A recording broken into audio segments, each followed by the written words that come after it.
want to play the game spoiler free, get off this video right now and get the game. It is an amazing game and I can't recommend it enough. As for which version of the game, I recommend the one on Steam, as the console ones don't have online functionality or mod support.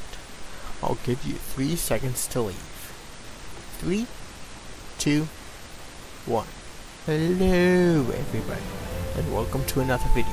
About a year and a half ago, I uploaded a series of Vanessa's Curse videos, but then I realized, wait, shouldn't I cover the main game too? And so, here we are. Before we get into it, I'll quickly note that I had some mods on while playing. These are mostly aesthetic mods and nothing more, and I avoided using any hats or badges that give you new abilities, and I avoided using hats I won't have unlocked yet.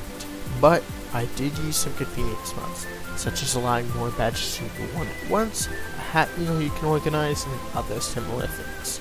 So, just keep in mind that if you see me using a hat, those mechanics will be in the game, but the design of the hat might not be, unless you download the same mods I did. Anyways, enough babbling. Here is A Hat in Time.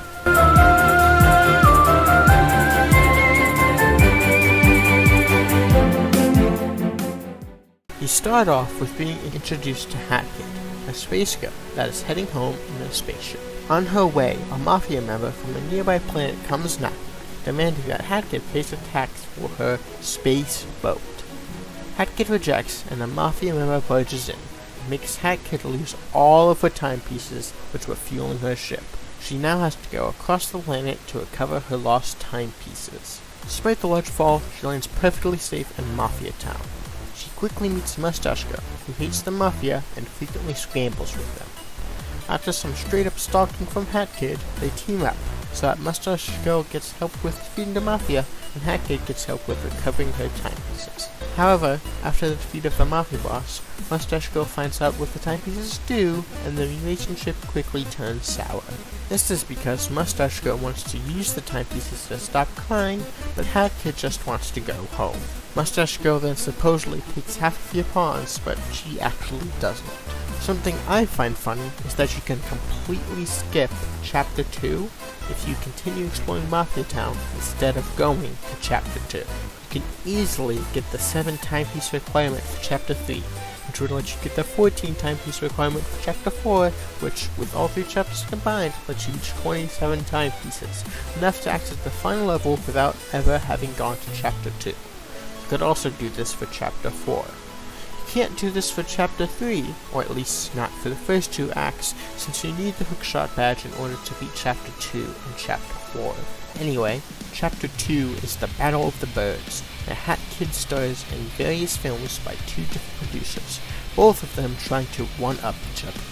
You have to fight whoever wins in order to prevent them from rigging all the other film competitions between the 2. It doesn't make much sense to me why the winner is the one that tries to rig all the previous competitions, but I digress. You can't do this until you do a bit of Chapter 3, since you need the hookshot badge.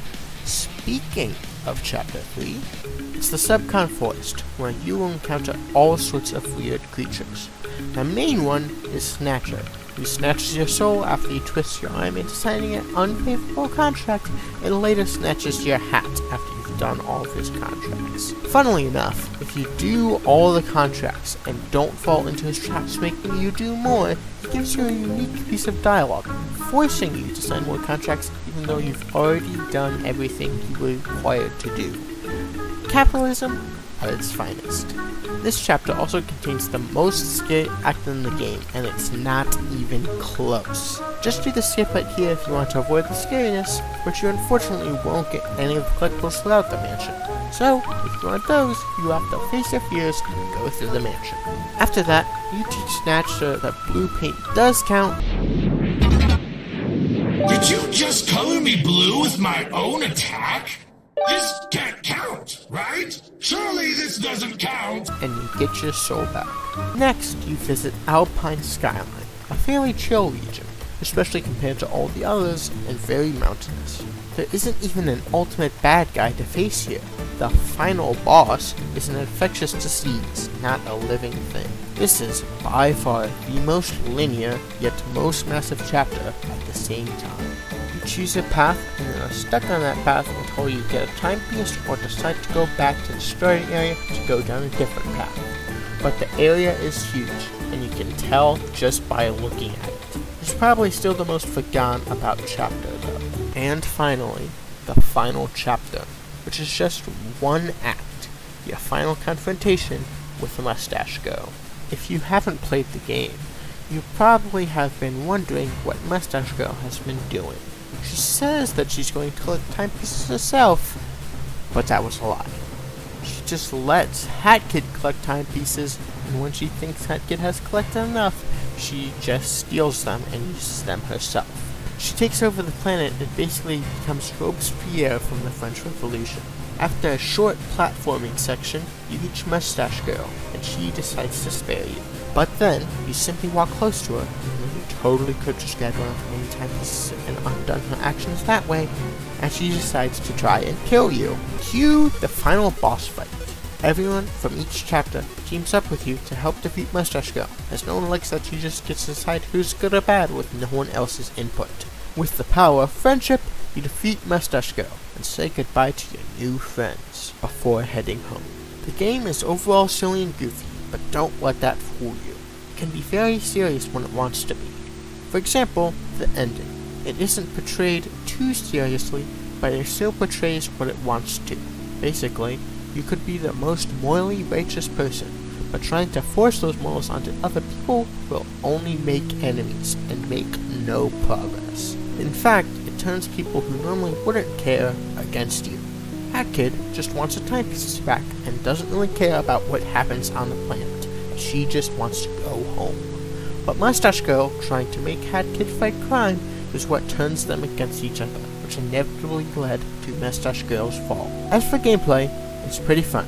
There are lots of badges and hats that let you maneuver in unique ways. There are also time rifts, short linear obstacle courses to contrast the openness of the rest of the game. There are also purple time rifts, which are quite different. Instead of linear obstacle courses in the sea for some reason, you get replicas of the place the whole time rift is in and have to collect yellow pawns to advance. If you collect the story pages, you will get a full story at the end. After beating time rift, or after collecting 3 rift tokens and spending them in the slots machine in the spaceship, you can play slots for a reward. You are guaranteed to get something. Some prizes include song remixes, hat reskins, color palette changes, and more. You can also find rare stickers. Go to this machine and it will tell you where a rare sticker is.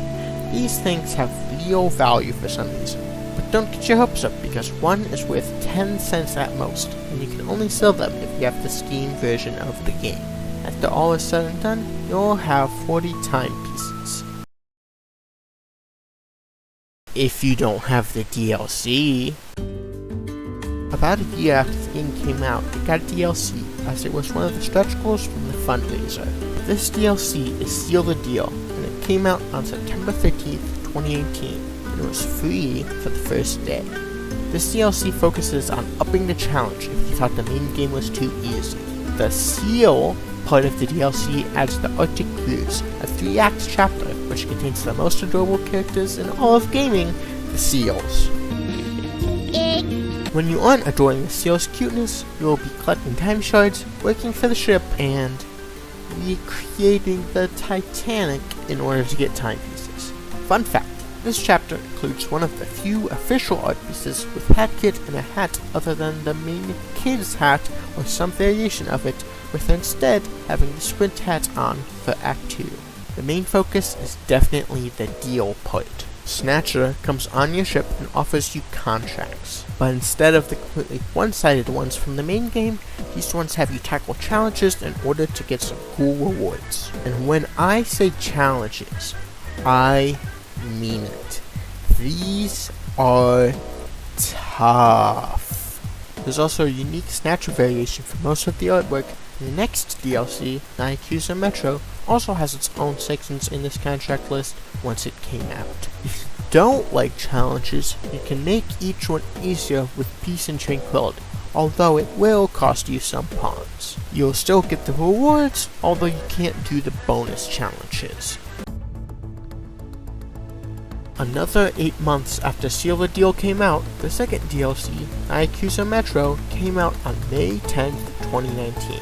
It also included an online mode, and if you had both the DLCs, you could play as Bow Kid. Yakuza is a combination of Naya, a sound commonly associated with cats, and Yakuza, a Japanese word for crime and gangs. So, as you can guess, the chapter added by this DLC takes place in an underground subway with criminal cats lurking about. The main one is a totally legit jewel dealer that simply goes by Empress, who essentially rules the subway. Whenever you find a timepiece, she forcibly takes it from you in exchange for some totally useless US dollars. What I find funny is that it still gets added to your timepiece count. So, if you were to get the amount required to access the final battle via this DLC, you wouldn't have the timepieces that Mustache Girl needs to rewind time, and yet she's able to do so anyway. But, back to the DLC itself. This chapter is free roam similar to Alpine Skyline, letting you get timepieces in whatever order you want, but you have to get all except the time lifts in order to get access to the final act. Other than timepieces, you can find all sorts of cool cosmetics, badges, but mainly stickers. These stickers let you communicate a bit in the new online mode packaged with the Yakuza Metro DLC. I personally think it's lame to package online into a DLC and not have it be free within the game, even if you launch it later, especially because the online isn't even available on the console versions of Hat Time and yet costs the same price. But let's talk about the online itself. It works! Hooray! But you can't do much with it. You can play levels or play mods. There are a few mods specifically designed for online play, but other than that, there isn't much to do. The only other thing you can do is play the next DLC, which I'm curious if it even works without having bought Yakuza Metro, since it, and only it, allows online play. Someone should probably test that. Anyway, while we are talking about the next DLC, 2 years and 6 months after Yakuza Metro's launch, Vanessa's Curse, the first creator DLC, came out on November 21st, 2021. I've already talked my tail off and probably have also talked your ear off about this DLC with 2 other discussion videos and 2 other videos that aren't discussion videos just for good measure. So, I'll keep it brief. Vanessa's Curse is the first creator DLC mod, content created entirely by the community and not just for breakfast. Speaking of the community, if you want to hear me talk about that and the history of Hat Time in more detail, watch the companion video to this one, where I do just that. It's linked in the description and at the end of the video. Anyways, Vanessa's Curse is a strictly online mode, where you either collect crowns and survive, or chase the players collecting crowns to make them join your team in order to catch even more players. Unfortunately, as I explain a bit in this video, linked in the description, the mode is basically dead. Very few people still play. And even if people still did play, there are all of the other problems I mentioned in that same video. So, in my opinion, this is the worst DLC so far. Although it makes sense, since it's the first community created DLC and is cheaper, but it's still kinda frustrating. Overall, Hat Time and its DLC, Not You, are pretty good. You can get this whole package for $42. Or, if you still want Vanessa's Curse, $45. Here's for Breakfast later allowed Hatkid as a guest character in Tunche, and co-produced and published Here Comes Nico. The main devs are working on some project, but it's confirmed to not be a Hat Time 2, as they said that they are open to the idea of working on that after they finish their current project. Until that happens, I'll be here waiting for the next created DLC project. Here's hoping it doesn't turn out like Vanessa's Curse did. Hey, thanks for watching. If you enjoyed it, please consider liking and subscribing, as making a heavily edited videos is tiring and demotivating. But knowing people enjoy these helps a lot. You can also watch the other videos I mentioned in this video. That's it for now. Bye bye.